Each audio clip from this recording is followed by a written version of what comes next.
آدم کو چنا، کہیں نوح کو چنا، اور کوئی پورا خاندان اتنا اچھا لگا کہ پوری آل ابراہیم کو چنا، کوئی خاندان اتنا حسین لگا کہ پورے آل عمران کو چنا۔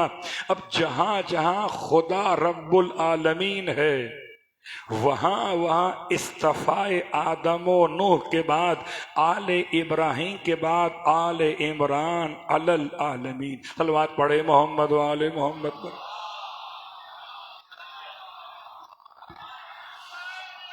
زندہ باد، زندہ باد، مردہ آباد، مردہ آباد۔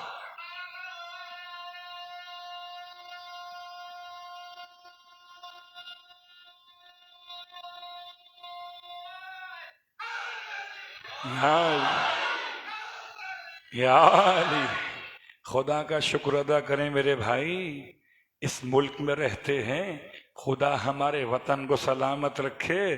یہاں یزیدیت مرد آباد کہنے کی اجازت ہے، ورنہ حسینیت زندہ باد تو ہر جگہ نعرہ لگا سکتے ہیں، یزیدیت مرد آباد ہر ملک میں نعرہ لگانے کی اجازت نہیں ہے، اس لیے کہ جیسے حسین کے چاہنے والے ہیں ایسے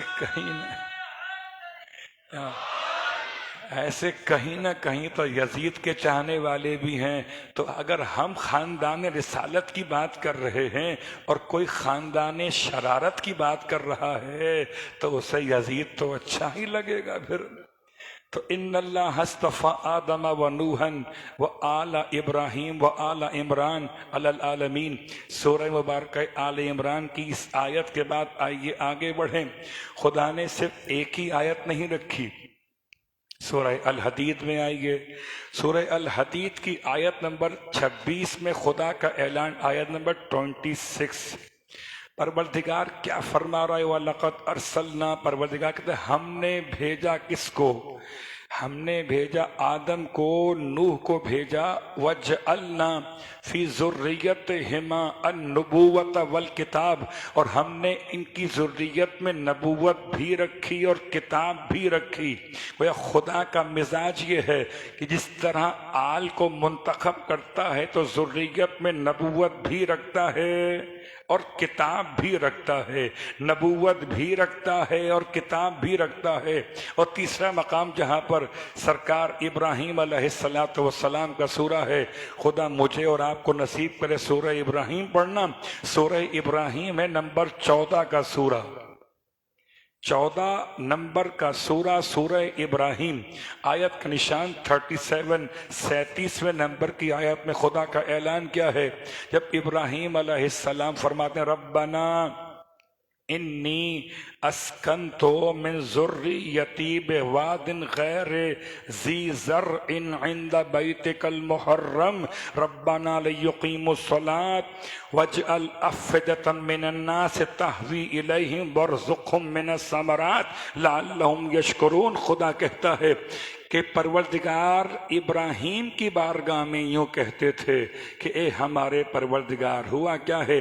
ابراہیم علیہ السلام کی 2 بیویاں ہو گئیں، ایک ہو تو امن ہوتا ہے، 2 ہو تو امن کو نقص، صلوات پڑھے محمد و آل محمد پر، نقص امن۔ لیکن یہ بات یاد رکھیں، قبلہ ہر خاندان کے لیے شاید جملہ کہنا مناسب ہو، لیکن خاندان ابراہیم کے لیے یہ جملہ شایانہ شان نہیں۔ بعض نے لکھا ضرور ہے، میں اپنے گھر سے نہیں پڑھ رہا، بعض علماء نے لکھا ضرور ہے، حضرت سارہ بڑی حسین و جمیل خاتون ہیں، خاندان نبی سے ہیں، خدا نے آپ کو صاحب اولاد بعد میں کیا۔ آپ کی ایک کنیز ہاجرہ خاتون جن کو اللہ کے خلیل نے ذرا تعریف کر دی، جناب سارہ نے تعریف سن کر اپنے شوہر کے الفاظ مقدس میں اس خاتون کنیز کو شوہر کے لیے ہبہ کر دیا۔ آپ نے اس کنیز کو اپنے حرم میں بطور زوجہ کے قبول کر لیا۔ اب 2 بیویاں ہو گئیں، ایک کا نام سارہ ہے، ایک کا نام ہاجرہ ہے۔ ہاجرہ کل تک کنیز تھی، آج بن گئی بیوی۔ سارہ کے اولاد بعد میں ہوئی، ہاجرہ کے اولاد پہلے ہو گئی، اور ہاجرہ کو خدا نے اسماعیل جیسا بیٹا عطا کیا۔ اب رہا مسئلہ کہ سوکن تو سوکن ہے، میں کہتا ہوں سارے مقامات پر سوکن ہوتی ہے، مگر جہاں خاندان طیب و طاہر ہو وہاں سوکن وغیرہ کچھ نہیں ہوتے۔ اگر سمجھ میں نہ آئے تو لاکھوں درود پڑھ کے کہیے ام البنین کا کیا رشتہ تھا سیدہ فاطمۃ الزہرا صلوات اللہ علیہ، کیا رشتہ تھا؟ یہی تو تھا نا، وہ بھی شریک حیات امیر المومنین ہیں، وہ بھی شریک حیات امیر المومنین ہیں۔ ایک ہی ابراہیم علیہ السلام کے گھر میں جناب سارہ بھی آپ کے نکاح میں ہیں۔ سارہ بلند خاندان سے ہیں، ہاجرہ عام خاندان سے ہیں، خدا نے صاحب اولاد کر دیا۔ اب یہ خدا کی مرضی ہے نا کہ نبی کی بیٹی کو اولاد نہ دے اور نبی کی بیٹی کی کنیز کو اولاد دے دے۔ ہاجرہ کے اولاد ہو گئی۔ اب ابراہیم علیہ السلام کو سارہ نے یہ پیغام دیا کہ بہتر ہے اب اس فیملی کے پارٹ کو لے کر آپ کہیں اور شفٹ ہو جائیے یا انہیں شفٹ کر دیجئے۔ ابراہیم علیہ السلام نے اپنی فیملی کے ایک حصے کو لیا، یعنی جناب ہاجرہ اور جناب اسماعیل کو لیا۔ اسماعیل ابھی دودھ پیتے تھے ماں کا، ایسی حالت میں ابراہیم علیہ السلام چلے۔ میں کہوں کیا خدا کا نظام تھا، سارہ کو چھوڑا شام میں، ان کو لے کے چلے جانب حجاز یعنی مکہ المکرمہ۔ اب جب لے کے چلے تو آپ کے الفاظ کیا ہیں؟ آپ پہنچے مکہ المکرمہ، خدا آپ سب کو نصیب کرے جائیں اپنی آنکھوں سے دیکھیں مکہ کیا ہے۔ مکے میں ہر راستے کی نشاندہی ہے۔ شارع ابراہیم الخلیل نام کی ایک شارع بنائی گئی ہے۔ بعض علماء کہتے ہیں یہی راستہ کہیں ملتا تھا اس راستے کی علامت کے طور پر جہاں سے ابراہیم مکے میں داخل ہوئے تھے۔ ابراہیم کا مکے میں داخل ہونا اپنی فیملی کے ساتھ، کہتے ہیں گھوڑے پر آئے تھے یا اونٹ پر آئے تھے، آپ کے ساتھ آپ کی وائف ہیں اور ایک بچہ ہے نام اسماعیل ہے۔ آپ پہنچے اور ابھی مکے میں کچھ نہیں ہے، صرف پہاڑ ہی پہاڑ ہیں۔ جبل ہند کہیے، جبل عمر کہیے، جبل ابو قبیس کہیے، جبل صفا کہیے، جبل مروہ کہیے، جبل خندمہ کہیے، جبل حجون کہیے، سارے پہاڑی پہاڑ ہیں۔ ان پہاڑوں میں کیسے گزارا ہوگا ایک عورت کا ایک بچے کے ساتھ؟ ابراہیم علیہ السلام نے جیسے ہی پہنچے مکہ المکرمہ، آج کا مکہ جانا آسان ہے، مکہ ٹاور میں آپ کا کمرہ بک ہے، قبلہ 45,000 ریال کرایہ ہے، چلیں گے؟ صلوات پڑھیں محمد و آل محمد پر۔ آج کے دور میں اللہ اکبر، اللہ اکبر، یا رسول اللہ، یا رسول اللہ، یا علی، خدا آپ سب کو نصیب کرے۔ میں بار بار کہتا ہوں خدا کے لیے دعا میں ساتھ رہیے تاکہ ساتھ ساتھ چلیں، اس لیے کہ آنے والا جو حسین کا بیٹا ہے وہ کربلا سے نہیں آئے گا، وہ نجف سے نہیں آئے گا، وہ سامرہ سے نہیں آئے گا بھائی، وہ کاظمین سے بھی نہیں آئے گا، وہ مشہد القم سے بھی نہیں آئے گا۔ کیا خیال ہے؟ سب بیٹھے صاحبان علم و ادب، بتائیے کہاں سے ہوگا؟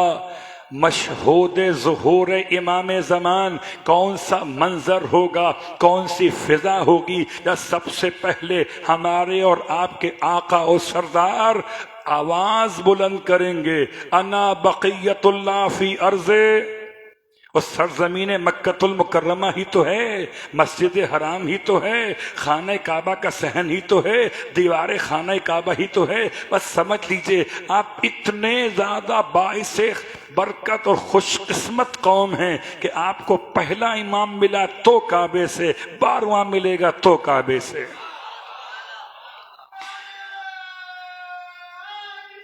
یا یار باقی جس کو جہاں سے ملے مجھے اس سے کیا مطلب ہے، وہ جانے، ان کے ماننے والے جانے، مجھے تو اپنے امام سے مطلب ہے نا۔ میرا امام تو پہلا بھی کعبے سے، اللہ اکبر۔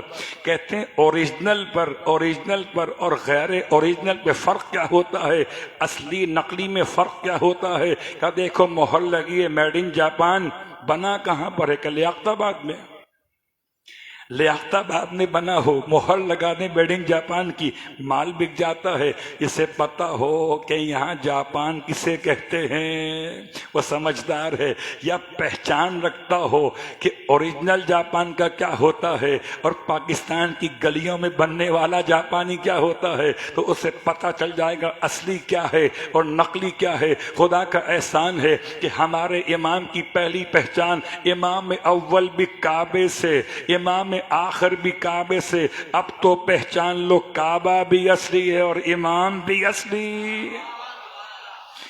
اللہ اکبر۔ آئیے وہاں تک پہنچ گئے، اب نہ کعبہ ہے ابھی اور نہ صفا مروہ کے درمیان کوئی ٹھنڈی عمارت ہے، نہ اطراف میں مکہ ٹاور ہے، نہ کلاک ٹاور ہے، نہ کوئی کمرہ ہے دارالتوحید میں۔ یہاں تو صرف صاحب توحید ہے، دارالتوحید نہیں ہے۔ اللہ کے خلیل ہیں، ایک خاتون ہے، ایک چھوٹا دودھ پیتا ہوا بچہ ہے۔ ابراہیم علیہ السلام نے فیملی سے کہا اتر جائیے، سارا نہیں ہاجرہ ساتھ میں اتر گئیں، کہ بچے کو گود میں لیا، ایک مشکیزہ پانی آپ کو دیا، اتنا ہی لا سکتے تھے گھوڑے کے اوپر، تو ایک چادر دی تاکہ سائبان بنے۔ کہتے ہیں اللہ کے نبی گھوڑے سے اترے بھی نہیں، فیملی کو اتار کے فرمایا اب میں جا رہا ہوں واپس، گھوڑے کو موڑ دیا۔ کہاں شام، کہاں حجاز، اللہ اکبر۔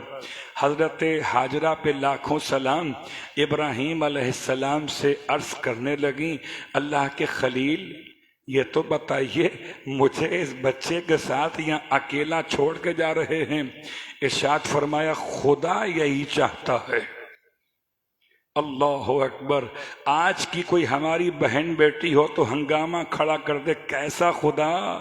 خدا ظالم تو نہیں ہے کہ ایسا چاہے گا تم ہی کچھ گڑبڑ، صلوات پڑھے محمد وآل محمد، ایسا ہے یا نہیں؟ اگر آج کسی ہم اپنی بہن بیٹی کی بات کریں تو پلٹ کے کہیں گی نا خدا ظالم تو نہیں ہے کہ اکیلا چھوڑ کے چلے جائیں ہمیں، آپ کچھ تو خیال کریں۔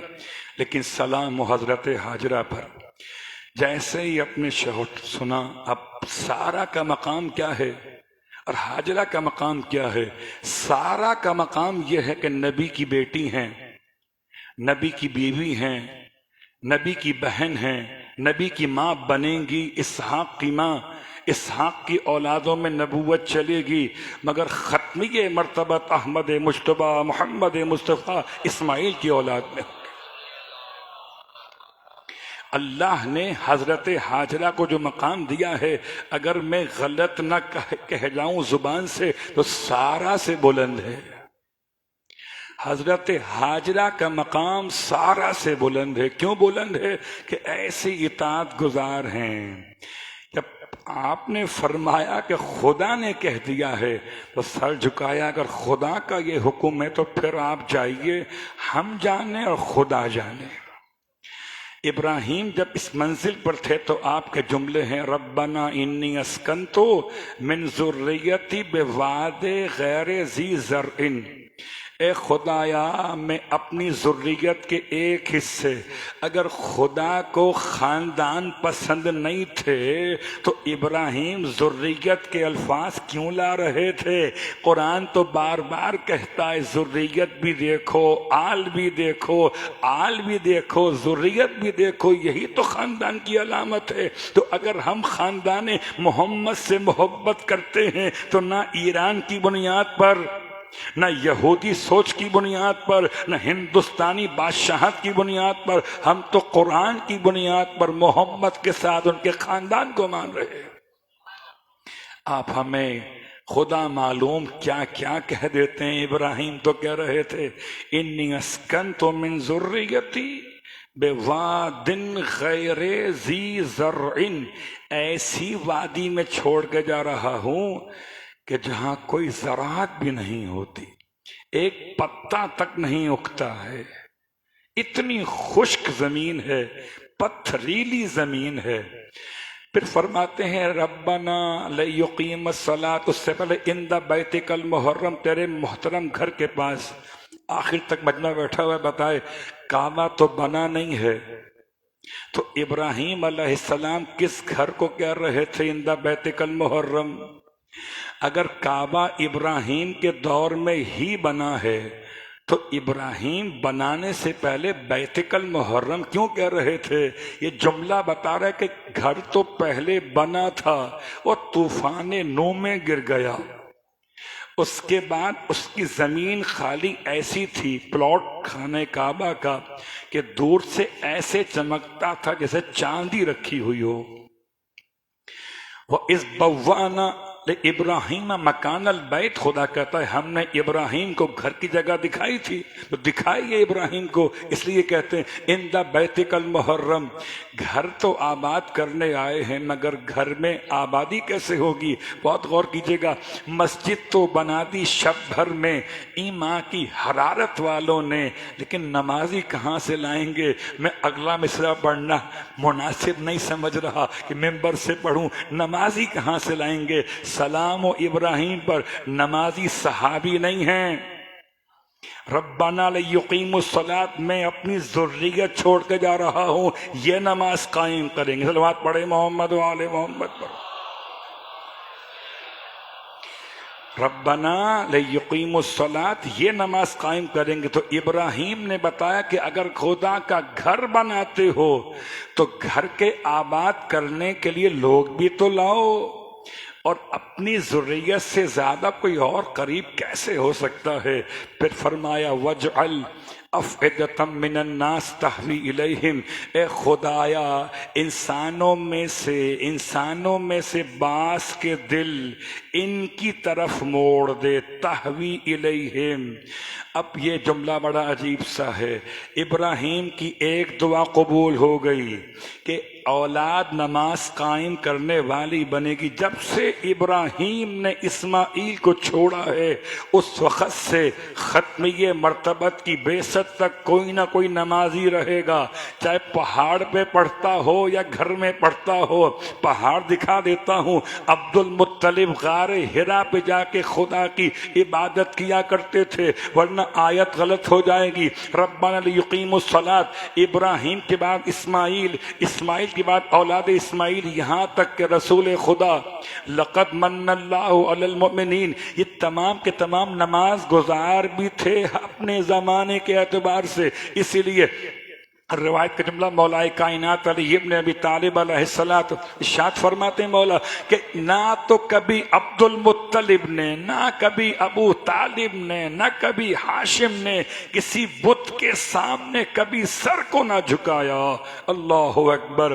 بت پرستوں کی اولادیں بت شکن نہیں بنا کرتی، بت شکن وہی ہوتا ہے جس کا باپ توحید پرست ہو۔ ربنا لیقیم الصلاۃ، اے پروردگار یہ میری اولاد نماز قائم کرنے والی ہو، اے خدا اب انسانوں میں سے بعض کے دل میری اولاد کی طرف موڑ دے۔ آپ خود سے محبت نہیں کر رہے، آل محمد سے۔ یہ ابراہیم کی دعا کا اثر ہے، ورنہ محرم کا چاند تو سب نے دیکھا، سر پر ٹوپی کا رنگ الگ تھا، لباس کا سلیقہ مختلف تھا، لیکن محرم کا چاند تو سب نے دیکھا۔ جیب میں سنت کی علامت بھی تھی، محرم کا چاند تو سب نے دیکھا، لیکن کس کا دل نرم ہوا؟ بہت غور کیجئے۔ ایک مثال اور دے دیتا ہوں، اگر میں بیٹھا تھا، باقی دو چار مسلمان اور تھے الگ الگ مکتب ہائے فکر کے، کسی نے ابو طالب کو کافر کہا تو باقی تین خاموش رہے، مجھے برا لگا۔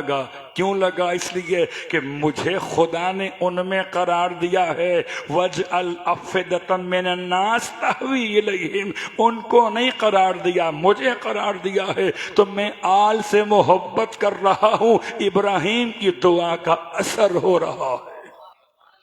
اللہ اکبر۔ اور اگر بات سمجھ میں نہ آئے تو ایک نبی کی دعا کا اثر ہے، ایک معصومہ کی دعا کا اثر ہے، میرے بیٹے کو روئے گا کون؟ تو کیا فرمایا تھا اللہ کے حبیب نے؟ خدا ایک ایسی قوم قرار دے گا جس کے جوان تیرے جوان کا ماتم کریں گے، جس کے بوڑھے تیرے بیٹے کے بوڑھوں کا ماتم کریں گے۔ ایک نبی کی دعا اور ایک معصومہ کی دعا ہے۔ نبی کی دعا ہے کہ ہم آل سے محبت کر رہے ہیں، معصومہ کی دعا ہے کہ ہم حسین کا ماتم کر رہے۔ صلوات پڑھیں محمد و آل محمد پر۔ اور آج منزل تمہید پر یہاں تک آ گئے۔ اب آئیے تاریخ کے اندر آئیے۔ ابراہیم علیہ السلام اپنے مقام پر تھے، لیکن ابراہیم کی اولادوں میں کل میں آپ کو لے کر آیا تھا حضرت حمزہ تک، یاد ہے؟ حضرت حمزہ کے ساتھ ساتھ ایک اور کا نام دیا تھا، سورہ المسد پڑھتے ہوئے، سورہ اللہب پڑھتے ہوئے، سورہ تبت یدا ابی لہب پڑھتے ہوئے۔ اتنا حسین سورہ ہے، دل چاہتا ہے اس کی 2-3 باتیں اور بیان کر دوں، اگر آپ کو عطا اس طرح سے ہو جائے کہ شاید یہ 5 آیتیں میں تو ابھی پڑھ کر فائدہ لے کر آ رہا ہوں تو آپ کے سامنے پڑھ دوں۔ صلوات پڑھے محمد و آل محمد پر۔ 5 آیتیں، تبت یدا ابی لہب وتب، میں کل بتا چکا اس کا پورا ترجمہ۔ یہ اصلاً وہ شخص ہے جس کو ابو لہب کے نام سے یاد کیا گیا۔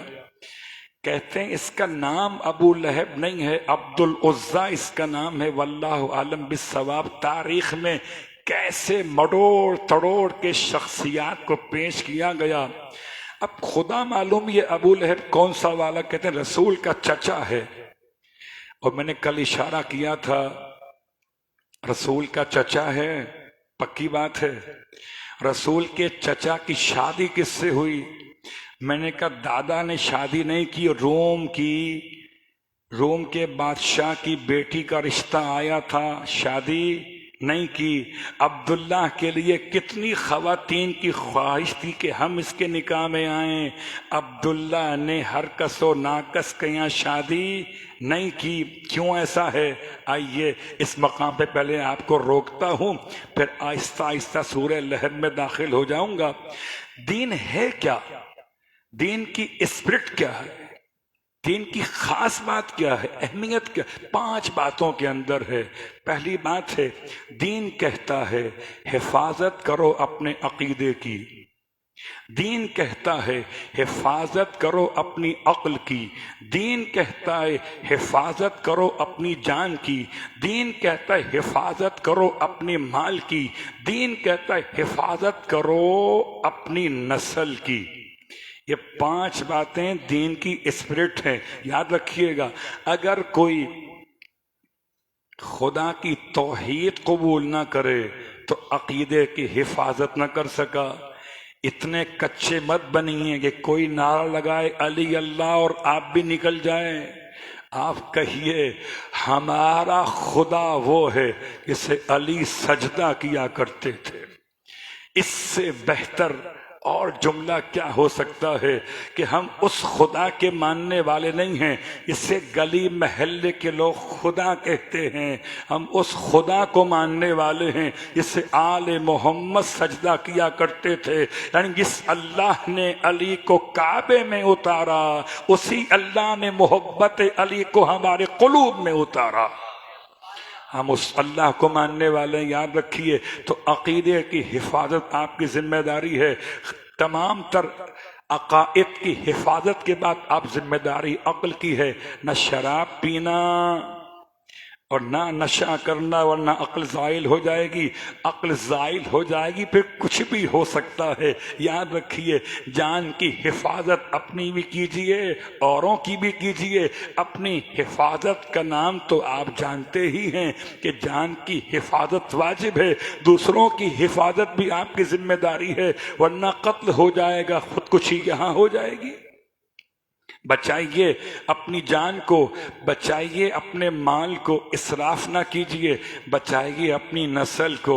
اللہ کے حبیب فرماتے ہیں کہ یاد رکھو کوئی کسان اپنا بیج کسی ایسی زمین میں نہیں ڈالتا جو زمین قابل بھروسہ نہ ہو، پہلے زمین کا انتخاب کرتا ہے پھر بیج ڈالتا ہے۔ بس نسل کی پاکیزگی کا خیال کرنا ہوگا۔ میرے ہر جوان بیٹے کو، میرے ہر جوان بھائی کو فرش ادا سے سیکھ کر جائے، ورنہ کوئی ام جمیل گھر میں آ گئی تو کیا ہوگا؟ صلوات پڑھے محمد و آل محمد پر۔ یہ ام جمیل، ہاں یہ سورہ مسد، سورہ تبت یدا ابی لہب میں ام جمیل ہے کون؟ میں آپ کی خدمت میں اتنا اشارہ کر دوں، ام جمیل بہن ہے ابو سفیان کی۔ اب جیسا اس کا سلسلہ ہے ویسے اس کی بات، چونکہ اگر ہم کچھ بھی نہ کہتے، اگر سورے میں ابو لہب کی بیوی کا نام نہ آیا ہوتا، آخر تک بجنا بیٹھا ہے، بتائیں مجھے تو نہیں معلوم، آپ کو معلوم ہے پورے قرآن میں کہیں ابو جہل کا نام آیا؟ بتائیے آیا؟ نہیں آیا، پورے قرآن میں نہیں آیا۔ ابو لہب کا نام آ گیا۔ پورے قرآن میں ابو جہل کی بیوی کا نام آیا کہ نہیں آیا؟ مگر ابو لہب کی بیوی کا نام آ گیا۔ کیسے آیا؟ کہ یہ کون ہے؟ کہ ابو لہب کی شادی ام جمیل سے ہوئی، نام دراجہ لکھا باز نے، جیسے شادی ہوئی ویسے عقیدہ بدلنا شروع ہو گیا۔ کب ہوا یہ؟ کہ سرکار ختم یہ مرتبہ صلی اللہ علیہ وآلہ وسلم صفا پہاڑی پر جب آپ نے پہلی مرتبہ اناؤنسمنٹ کیا ہے، اناؤنسمنٹ نے پہلا جملہ تھا یا صباحا۔ یہ یا صباحا عرب میں کہتے تھے اس وقت جبکہ کوئی بڑا اہم اعلان کرنا ہوتا تھا۔ یوں سمجھ لیجئے، اگر وہ پرانی مثال دوں لیاقت آباد کے حالات کی، یا وہ جو سیاسی حالات خراب تھے 90 کی دہائیوں میں، تو کھمبے بجتے تھے، اگر آپ کو یاد ہو۔ کیونکہ آپ جوہر میں بیٹھے ہیں، ہم بات کر رہے ہیں غیر جوہر کی، تو کھمبے بجتے تھے، ایک کھمبا وہاں بجا، ایک کھمبا وہاں بجا، اور لوگ سمجھ گئے گڑبڑ ہونے والی ہے کوئی۔ ایسے ہی مکے میں لفظ یا صباحا استعمال ہوتا تھا کہ کوئی بڑا خطرہ ہے مکے کے لیے، جو کوئی صبح صبح آواز لگا رہا ہے یا صباحا۔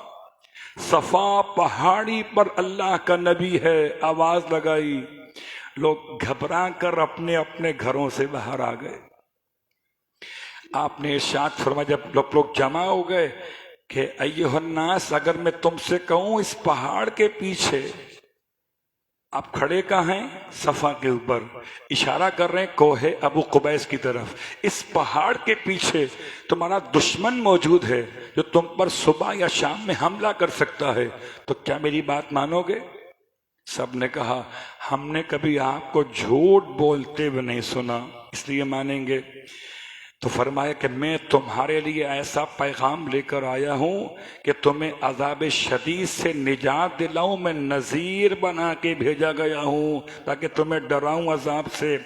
پیغمبر نے اتنا جملہ کہا، باقی سب تو سر جھکا کے خاموش ہو گئے۔ ابو لہب نے کہا اے محمد تبت، تمہارے ہاتھ ٹوٹ جائیں، تم نے یہ اعلان کرنے کے لیے ہمیں بلایا ہے؟ تو جو محمد کو تبت کہے خدا اس کو پلٹ کے خود تبت کہتا ہے۔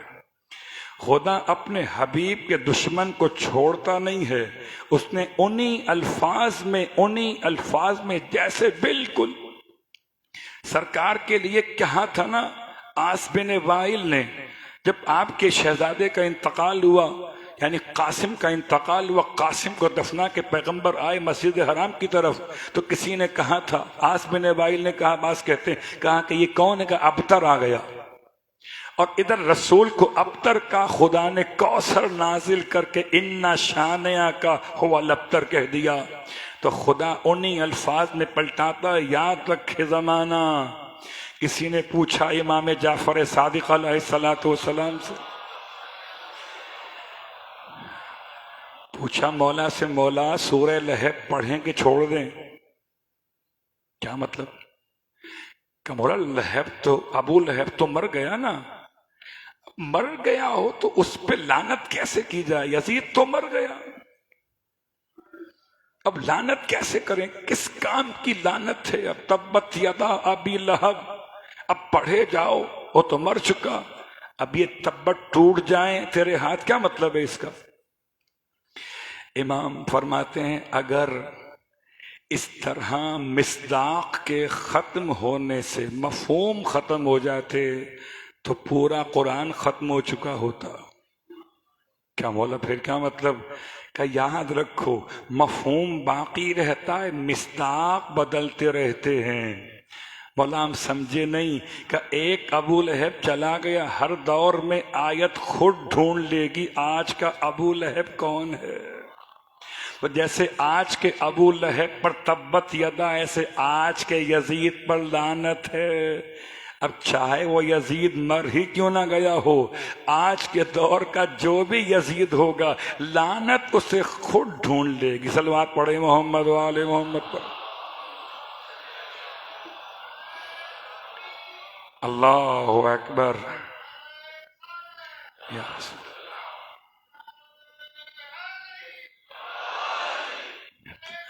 زندہ باد۔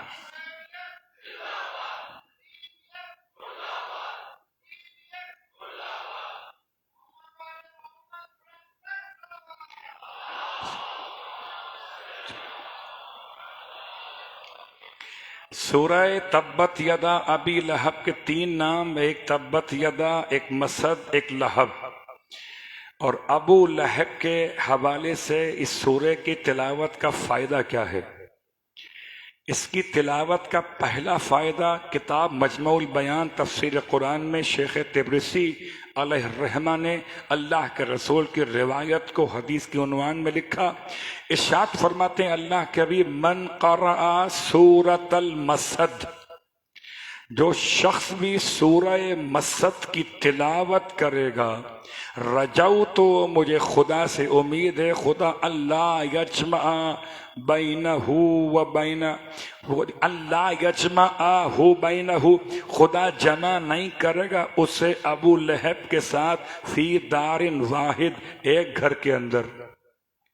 جو سورہ مسد پڑھے گا وہ قیامت میں ابو لہب کے ساتھ نہیں ہوگا۔ ارشاد فرماتے ہیں اللہ کے حبیب، تو یہ سوچ کے پڑھیے سورہ مسد، جس کو ابو لہب سے نفرت ہو وہ پڑھے سورہ مسد۔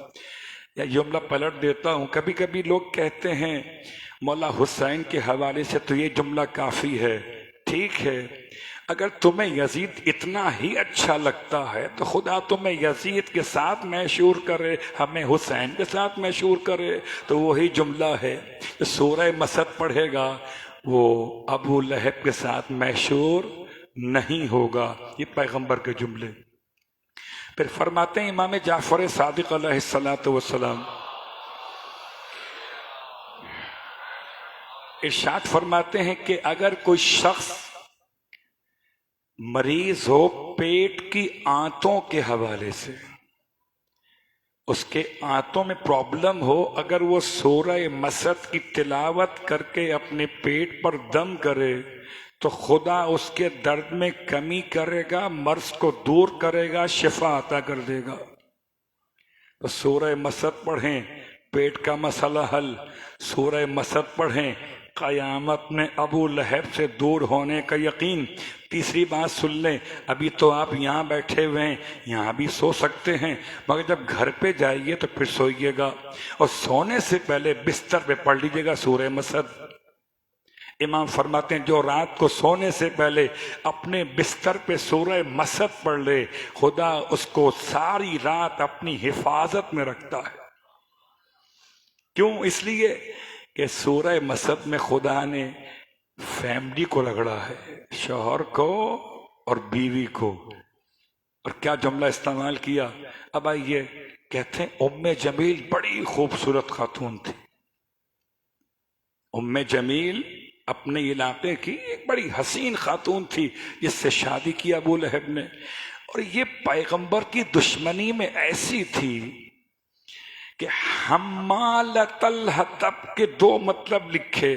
ایک مطلب لکھا کہ یہ آپس میں ادھر کی باتیں ادھر پہنچاتی تھی، یہاں کی وہاں، وہاں کی یہاں. اسے نمامہ کہتے ہیں.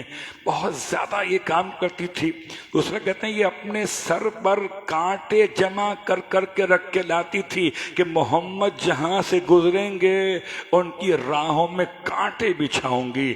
حمالۃ الحطب فی جیدہا، اور گلے میں ایک بڑا قیمتی ہار پہنے ہوئے تھی. کہتی تھی یہ ہار رکھا ہے تاکہ اس کو بیچ بیچ کے میں محمد کے خلاف دشمنوں کو تیار کروں گی. خدا نے اس کے گلے کا پھندا بنا دیا، پورا سورہ ایسے اتارا کہ نقشہ کھینچ دیا. وَامْرَأَتُهُ حَمَّالَةَ الْحَطَبِ فِي جِيدِهَا حَبْلٌ مِّن مَّسَدٍ. یہ ہے خاندان کے حوالے سے. اور آج کی حد تک بات کو یہاں روکتے ہوئے حضرت حمزہ تک بات کو پہنچا چکا تھا. حضرت جعفر طیار پر کل چلیں گے. آج وقت مختصر میں اتنی بات کافی ہے کہ خدا بڑا رحم کرنے والا ہے. خدا اچھوں کو اچھا کہتا ہے اور بروں کو برا کہتا ہے، اور اپنی کتاب میں تولا بھی رکھتا ہے اور تبرہ بھی رکھتا ہے. وہ اگر تولا میں ذریت ابراہیم کا نام لیتا ہے، آل ابراہیم کا نام لیتا ہے، تو پھر تبرہ میں ابو لہب کا نام لیتا ہے، ابو لہب کی زوجہ کا حوالہ دیتا ہے. جس نے محمد کو جب جب ستایا ہے خدا نے اس پر اسی وقت تبرہ کی کیفیت میں لعنت کو نازل کیا ہے. اللہ اکبر. عزیزان گرامی قدر، لیکن فرش عزا پر آج تو آپ خاندان رسالت کے ایک ایسے فرد کا ماتم کرنے آئے ہیں کہ جیسا فرد خدا نے کسی اور کو قرار ہی نہیں دیا. کیا مطلب ہے کہ شبیہ پیغمبر اور بھی تھے. احد کے میدان میں بھی ایک صحابی رسول مصعب بن عمیر شبیہ پیغمبر تھے، لیکن شبیہ پیغمبر تو تھے، سیرت پیغمبر میں ایسے نہ تھے جیسے علی اکبر تھے. کون علی اکبر؟ اللہ اکبر. بعض علماء نے یہ روایت لکھی ہے کہ حضرت علی اکبر کو جناب زینب کبریٰ نے پالا تھا، اور جیسے امام سید سجاد کو مولائے کائنات نے پالا، ایسے جناب علی اکبر کو جناب زینب کبریٰ نے پالا، اور جناب زینب کبریٰ کے علاوہ مولا حسن مجتبیٰ نے پالا. میں آج وہ جملہ آپ کی خدمت میں پڑھوں گا، شاید اس سے پہلے میں نے خود نہیں پڑھا، کہ آج مولا حسین کو اکبر کا پرسہ دینے سے پہلے مولا حسن کو اکبر کا پرسہ دیں، اس لیے کہ زیارت نامے مختلف ہیں جناب علی اکبر کے. خدا کبھی مجھے ہمت و طاقت دے اور آپ میرے ساتھ ساتھ رہیں تو پورا اشرا سے جناب علی اکبر پہ پڑھوں. حضرت علی اکبر، ان کے زیارت نامے کا جملہ ہے: السلام علیکہ یا ابن رسول اللہ. اے رسول اللہ کے بیٹے علی اکبر، آپ پہ ہمارا سلام ہو. السلام علیکہ یا ابن امیر المومنین. اے علی ابن ابی طالب کے بیٹے علی اکبر، آپ پہ ہمارا سلام ہو. السلام علیکہ یا ابن الحسن والحسین. اے امام حسن اور امام حسین کے بیٹے، رونے والوں، حضرت قاسم کے لیے آپ یہ نہیں کہہ پائیں گے کہ مولا حسین کے بیٹے، مگر علی اکبر کے لیے خود زیارت کا جملہ آیا کہ پہلے حسن کے بیٹے ہیں پھر حسین کے بیٹے ہیں. جیسے مولا کائنات نے امام سجاد کو پالا، ایسے امام حسن نے اپنے نانا کی تصویر کو پالا. ایک بہن ایک بھائی مل کر اکبر کی شخصیت کو تعمیر کر رہے ہیں. جناب زینب کبریٰ کو ماں کہا کرتے تھے. جو مشکل پیش آتی تھی ہمیشہ جناب زینب کبریٰ کے پاس آ کر سوال کرتے تھے. ہائے علی اکبر. اس طریقے سے آگے زندگی چلتی رہی. عجیب جملہ ہے، جب سے قافلہ مدینے سے چلا تھا، گرمی کا مہینہ تھا، کہتے ہیں علماء جناب زینب کو اکبر کا بڑا خیال تھا. فرماتی تھی بیٹا دھوپ میں نہ بیٹھنا، بیٹا یہ رومال لے لو اپنے سر پہ ڈال لینا، دیکھو بیٹا کہیں تمہیں دھوپ نقصان نہ پہنچا دے۔ گویا بس نہیں چلتا تھا زینب کا کہ اپنے اکبر کو گرمی میں باہر نکلنے ہی نہ دے۔ وہ مصیبت، اتنی شدید محبت تھی، اسی لیے میدان کربلا میں سرکار سید الشہداء نے جناب علی اکبر سے فرمایا تھا، بیٹا اگر میدان میں جانے کی رضا مانگ رہے ہو تو پہلے جاؤ، جا کے اس سے تو پوچھ لو جس نے تمہیں اپنی آغوش میں پالا ہے۔ ہائے میرا مولا کس طرح زینب کبریٰ کی خدمت میں آئے، شہزادی کو سلام کیا۔ کہتے ہیں بعض علماء مقاتل امام حسین علیہ السلام خیمے کے باہر آ کے کھڑے ہو گئے، دیکھیں اکبر کس طرح سے پالنے والی ماں کو مطمئن کر پاتے ہیں۔ اکبر جاتے ہی سلام کیا، زینب کی گود میں سر رکھ کے لیٹ گئے، ایسے بچپن کے انداز میں ماں سے اظہار محبت کرتے تھے۔ شہزادی نے اپنے دستے مبارک کو اکبر کے سر پہ پھیر شروع کیا، فرمانے لگی بیٹا علی اکبر کوئی ذہن میں پریشانی ہے، خلش ہے کیا، کوئی سوال ذہن میں اٹھتا ہے؟ تو فرمانے لگے ہاں اماں ایک سوال پریشان کر رہا ہے۔ سوال کیا ہے؟ کیجئے بیٹا، 10 محرم ہے، قربانیوں کا دن ہے، اس پر بھی زینب کا انداز یہ ہے، سوال کیجئے۔ تو فرمانے لگے اماں یہ بتا دیجئے رتبے میں دادی زہرا بڑی ہیں یا آپ زیادہ بڑی ہیں؟ کہتے ہیں بس زینب نے اتنا سنا اٹھ کے کھڑی ہو گئیں، اکبر تم سے سوال کی توقع نہیں تھی، اکبر تم تو بہت سمجھدار ہو، یہ کیا سوال کیا؟ کجا زہرا اور کجا زینب کبریٰ، ارے کوئی تقابل ہی نہیں ہے، میں تو ادنا کنیز ہوں فاطمہ زہرا کی۔ بس اکبر کو یہی موقع چاہیے تھا، دستے ادب باندھ کے کہنے لگے اماں اگر ایسا ہی ہے جیسا آپ کہتی ہیں کہ دادی کا رتبہ بڑا آپ ان کی کنیز ہیں، تو پھر اپنے بیٹے کو دادی کے بیٹے پہ قربان کیوں نہیں کر رہی؟ دونوں ہاتھوں سے کلیجہ تھام کے فرمایا بیٹا علی اکبر اگر تم کسی اور طریقے سے مرنے کی رضا مانگتے تو دینا آسان نہ تھا، جاؤ بیٹا تمہیں دادی کے بیٹے پہ قربان کیا۔ اللہ اکبر۔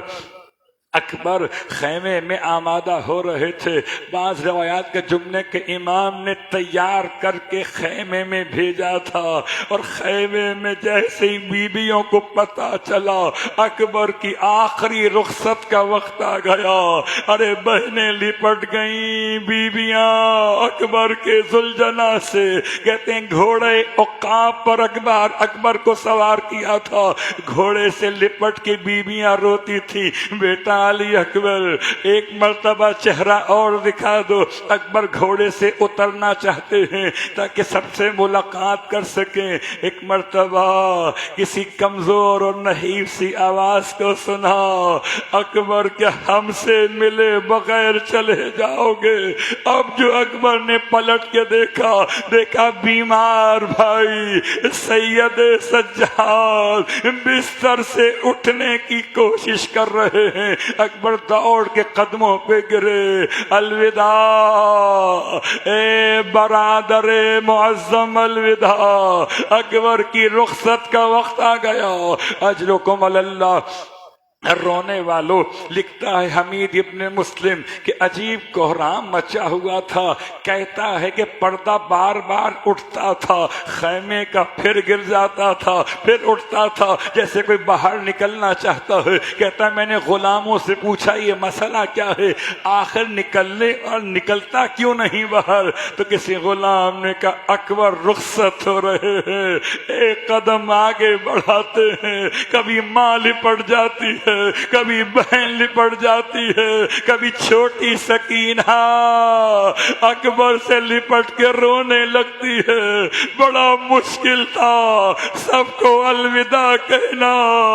ارے وہ آخری اذان فجر کی تھی، یہ آخری زیارت علی اکبر کی ہے۔ رونے والوں، اکبر خیمے سے باہر آئے، امام کی خدمت میں رخصت طلب کی۔ امام نے اپنا امامہ اکبر کے سر پہ رکھا، اپنے بابا کی کمر کا پٹکا اکبر کی کمر سے باندھا۔ کہتے ہیں رسول خدا کا پٹکا بھی باندھا، عقاب پہ سوار کرایا ہے، اکبر کو آگے روانہ کیا۔ حسین اپنے بیٹے کے پیچھے پیچھے چلنے لگے۔ اکبر نے گھوڑے کی رفتار کو بڑھایا۔ ارے حسین پیچھے پیچھے دوڑنے پر مجبور ہو گئے۔ اکبر نے کسی کی چھاپ سنی قدموں کی، پلٹ کے دیکھا بوڑھا باپ دونوں ہاتھوں سے کلیجہ تھامے ہوئے دوڑتا ہوا چلا آتا ہے۔ ایسے میں اکبر نے روکا عقاب کو، گھوڑے کو روک کے کہا بابا اگر اس طرح آپ پیچھے آئیں گے تو اکبر نہیں جا پائے گا، بابا اگر اجازت نہیں تو غلام واپس لوٹ آئے۔ امام فرماتے ہیں بیٹا علی اکبر، اگر تیرے سینے میں باپ کا دل ہوتا اور تیرا کوئی جوان بیٹا مرنے کے لیے جا رہا ہوتا، میں تیرے دل سے پوچھتا بیٹا ایک احسان کر، جب تک ممکن رہے مڑ مڑ کے باپ کو دیکھتے رہنا۔ اکبر چلے مڑ مڑ کے باپ کو دیکھتے تھے، لیکن ایک منزل ایسی آئی، اکبر میدان کربلا میں ہائے بڑا قتال کیا۔ بعض کہتے ہیں 170 افراد کو واصل جہنم کیا، لیکن 3 دن کی پیاس تھی۔ جو سجائے ہتھیار تھے ان کی گرمی اور وزن سے بوجھل تھے، پلٹ کے آئے، آ کے کہتے تھے بابا العطش قتلنی، بابا مجھے پیاس جان سے مارے ڈال رہی ہے، بابا ایک قطرہ پانی مل جائے۔ جس نے ساری زندگی اپنے بچے کی آرزوؤں کو پورا کیا، آج وہ باپ اتنا غریب ہو گیا ایک قطرہ پانی نہ دے سکے۔ روتے تھے مولا، فرماتے تھے یہ انگشتری رسول خدا ہے، اسے منہ میں رکھ لو، اس سے بھی پیاس کم نہ ہوئی تو فرمایا اکبر میرے قریب آؤ۔ اپنی زبان کو اکبر کے دہن میں رکھا، اکبر نے تڑپ کے باپ کی زبان کو نکالا، بابا آپ کی زبان مجھ سے بھی زیادہ خشک ہے۔ فرمایا بیٹا علی اکبر پھر جاؤ، خدا حافظ و ناصر، پھر نانا تمہیں سیراب کریں گے کوثر سے۔ اکبر دوبارہ میدان کی طرف آئے، یا قیامت کی جنگ تھی، اللہ اکبر، لیکن اکیلا حسین کا جوان۔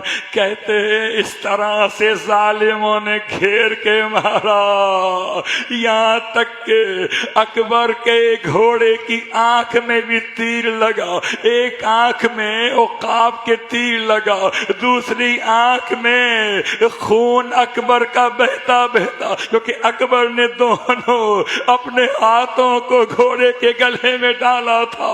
اب گھوڑے کو راستہ دکھائی نہیں دیتا، بجائے خیام کی طرف جانے کے لشکر یزید کی طرف مڑ گیا۔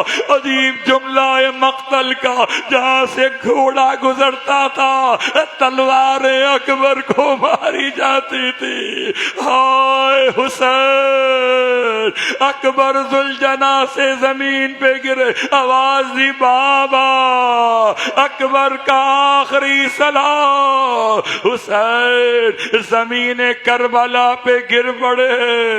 ہائے رونے والوں، میرا مولا کس طرح اکبر کی جانب آگے بڑھا، کبھی چلتے تھے بیٹھ جاتے تھے، کبھی آواز دیتے تھے اے اشقیا بتاؤ میرا لال کہیں دیکھا ہے، میرے چاند کو کہیں دیکھا ہے؟ کبھی اکبر سے کہتے تھے بیٹا مجھے دکھائی نہیں دیتا، بتاؤ کس طرح ہو تاکہ بوڑھا باپ تم تک پہنچ جائے۔ اکبر کے قریب ایسے پہنچے کہ اپنے آپ کو گرا دیا، رخسار بے رخسار رکھا، ملنا شروع کیا۔ فرماتے تھے بنیا علی الدنیا بعدک اللہ، اے میرے پیارے بیٹے ہمارے بعد دنیا آنکھوں میں اندھیر ہو گئی۔ اکبر بابا سے کہتے تھے بابا پریشان نہ ہوئیے، نانا رسول اللہ آ چکے ہیں، دیکھیے یہ دادی زہرا بھی آ گئی، دادا علی مرتضیٰ بھی آ گئے، بابا حسن مجتبیٰ بھی آ گئے۔ امام اکبر کی باتیں سن سن کے روتے تھے۔ فرمایا بیٹا ہم بوڑھے ہو گئے، تم ابھی جوان ہو، اکبر بتاؤ وصیت کا محل ہے، بتاؤ کوئی آخری وصیت ہو تو بتا دو۔ اکبر کہتے ہیں بابا اگر ہو سکے تو بہن صغرا کی زیارت کرا دیجئے۔ امام نے انگلیوں کو شگافتہ کیا، اکبر نے نانا کا روزہ صغرا دکھائی نہ دی، پھر انگلیوں کو شگافتہ کیا، محلے بنی ہاشم میں صغرا دکھائی نہ دی، تیسری بار شگافتہ کیا، اکبر نے عجیب منظر دیکھا، ارے اکبر کی بہن مٹی پر منہ رکھے ہوئے، علی اکبر کہہ کے روئے چلی جاتی ہے۔ اکبر تڑپ گئے، بابا اس صغرا نے منہ مٹی پہ کیوں رکھ دیا؟ فرمایا بیٹا جہاں تیرے قدموں کے نشان باقی رہ گئے تھے وہاں تیری بہن تجھے یاد کر رہی ہے۔ اجرکم علی اللہ۔ رونے والوں جناب علی اکبر سے امام فرماتے تھے بیٹا اکبر ہم بوڑھے ہو گئے، تم جوان ہو، ہماری امداد کرو، ہم تمہیں کسی نہ کسی طرح اٹھا کے خیمہ گاہ کی طرف لے جائیں۔ اکبر نے باپ سے رو کر کہا بابا میں کیا امداد کروں، پورا جسم ٹوٹا ہوا ہے، اتنی تلواریں ماری گئی تھی کہ اکبر کے جسم کا کوئی حصہ سلامت نہ تھا۔ امام نے فرمایا ایسا تو کرو بیٹے جیسے بچپن میں گود میں آتے تھے، ایسے میرے سینے سے لگ جاؤ، دونوں ہاتھ میری گردن میں ڈال دو، میں تمہیں کسی نہ کسی طرح خیام گاہ تک لے جاؤں۔ اکبر نے ایک ہاتھ تو باپ کے گلے میں ڈالا، دوسرا ہاتھ سینے پہ رکھا ہوا ہے۔ امام فرماتے ہیں بیٹا علی اکبر دوسرا ہاتھ کیوں نہیں اٹھاتے؟ اکبر خاموش ہو گئے۔ امام نے واپس لٹا کے فرمایا بوڑھا ضرور ہو گیا حسین لیکن صابر ہے، بتلاؤ سینے میں کیا ہوا؟ اکبر نے زخم جگر دکھایا، زہرا کا لال زمین کربلا پہ اپنے زانو کو روکا، اپنی آستین کو پلٹا، آسمان کو دیکھا، دعا مانگی خدایا ایسا صبر دینا کہ نام صابروں میں رہ جائے۔ رونے والوں نیزہ ایسے مارا گیا تھا کہ پشتے علی اکبر سے مارا، سینے سے نکل آیا۔ امام نے نیزے کے ٹوٹے ہوئے حصے پر ہاتھ رکھا، اب جو اسے ہلایا نکالنے کے لیے اکبر کا کلیجہ ہلا، اکبر کا سینہ ہلا، اکبر تڑپنے لگے، ارے سادات کے خیمے ہلے، روح علی آگے بڑھی، روح سیدہ اب آنکھیں بند کر لو، اب تم سے دیکھا نہ جائے گا۔ حسین نے جیسے ہی پرچھی کا ٹوٹا ہوا حصہ نکالا، کلیجہ سینے سے باہر تھا، لاش کو سینے سے لگایا، جانب چلے، جب اٹھایا نہ جا سکا تو کھینچنے لگے، آواز دی آؤ بچو آؤ، اب بوڑھے باپ سے جوان بیٹے کا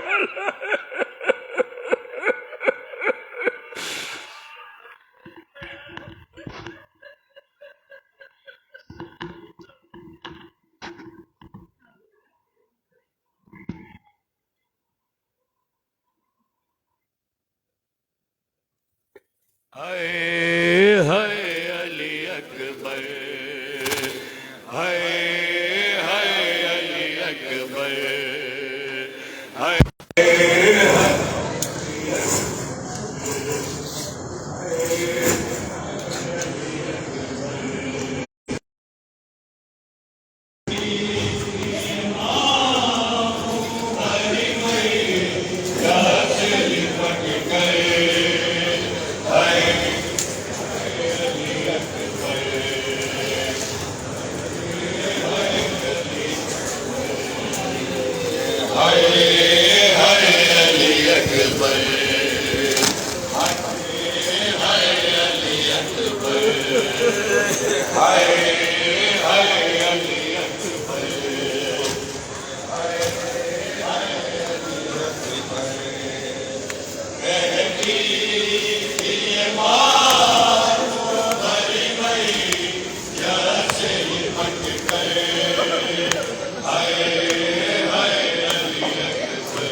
Hussein.